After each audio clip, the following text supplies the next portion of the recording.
নমস্কার বন্ধুরা, সংস্কৃত বিদ্যাচর্চা চ্যানেলে আপনাদের সকলকে স্বাগত জানাই। বাংলা থেকে সংস্কৃত অনুবাদ বিষয়ে আজকে চতুর্থ পাঠের আলোচনা শুরু করছি। বাংলা বিভক্তির পরিবর্তে সংস্কৃত বিভক্তির প্রয়োগে বহুবচনান্ত কিছু শব্দের অনুবাদ।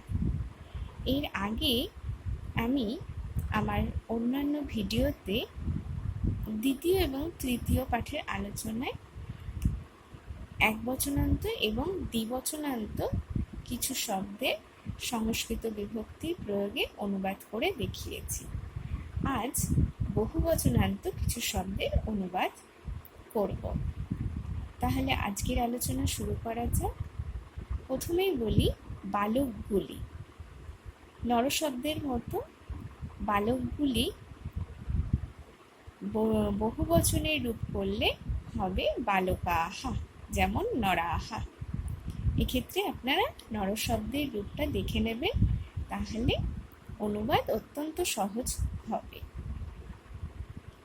পুত্রদিগকে পুত্রান, অর্থাৎ নরান যেমন বহুবচনে নরশব্দের রূপ, সেরকম পুত্রান। মৃগগুলি দ্বারা, অর্থাৎ তৃতীয়ার রূপ, বহুবচনের রূপ হবে মৃগৈহি, যেমন নরৈহি। নরগুলির জন্য নরেভ্যঃ, এটা চতুর্থীর রূপ। বৃক্ষগুলি হতে পঞ্চমী বিভক্তি, বহুবচনের রূপ বৃক্ষেভ্যঃ। ছাত্রদের, অর্থাৎ বহুবচনের রূপ হবে কার না ষষ্ঠীর, ছাত্রদের হবে ছাত্রানাম।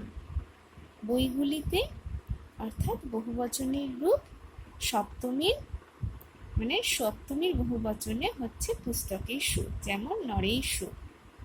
আর হে দেবতাগণ, অর্থাৎ হে দেবাহা, সম্বোধনের রূপ। এবার আসি কিছু বহুবচনান্ত শব্দের প্রয়োগ দ্বারা বাংলা বাক্য হতে সংস্কৃতে বাক্য গঠন। প্রথমেই বলা হচ্ছে মানুষগুলি মাদুরে উপবিষ্ট। এক্ষেত্রে হবে মানুষগুলি মানবাহা, অর্থাৎ বহুবচনের রূপ করলে মানবাহা। মাদুরে মানে পটে, উপবিষ্ট উপবিষ্টাহা, অর্থাৎ মানবাহা পটে উপবিষ্টাহা।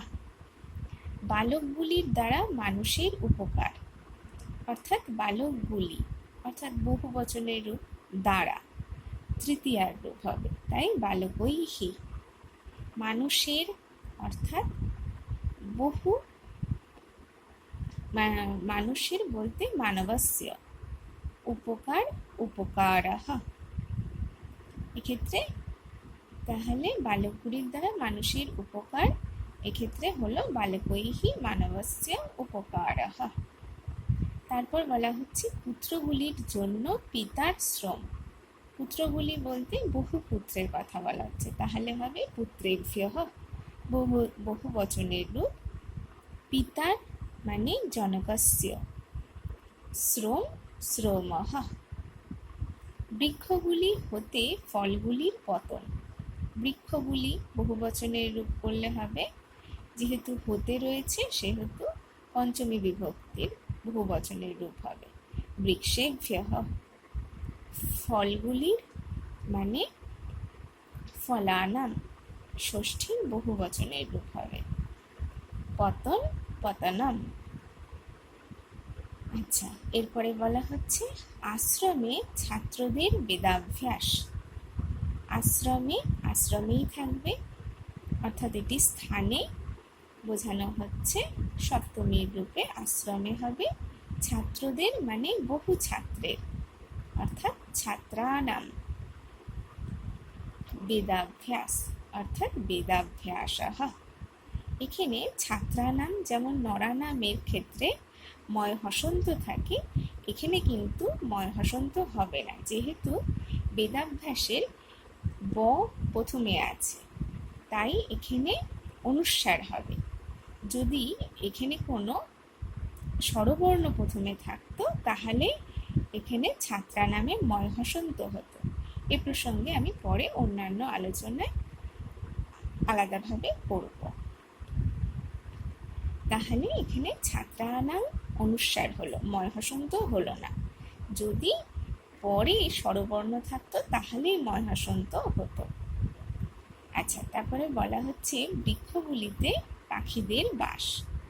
বৃক্ষগুলি বলতে অনেকগুলি বৃক্ষ, বহুবচনে হবে বৃক্ষেষু, যেমন নরেষু। পাখিদের মানে অনেকগুলি পাখি।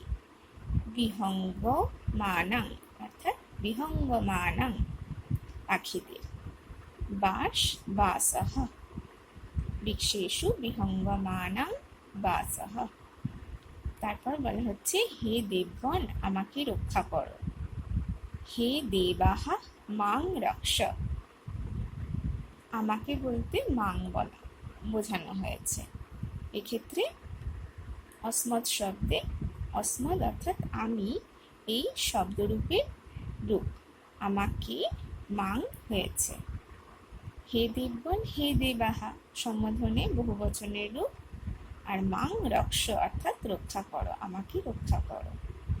এখানে এই আমাকে বলতে যে মাং বোঝানো হয়েছে এ বিষয়ে আমার কিছু শর্ট ভিডিও আছে, সেখানে অস্মৎ শব্দে কিছু রূপ আপনারা দেখতে পাবেন। আজ তাহলে এই পর্যন্ত, আবার অন্যদিন অন্য কোনো বিষয় নিয়ে আলোচনা করব।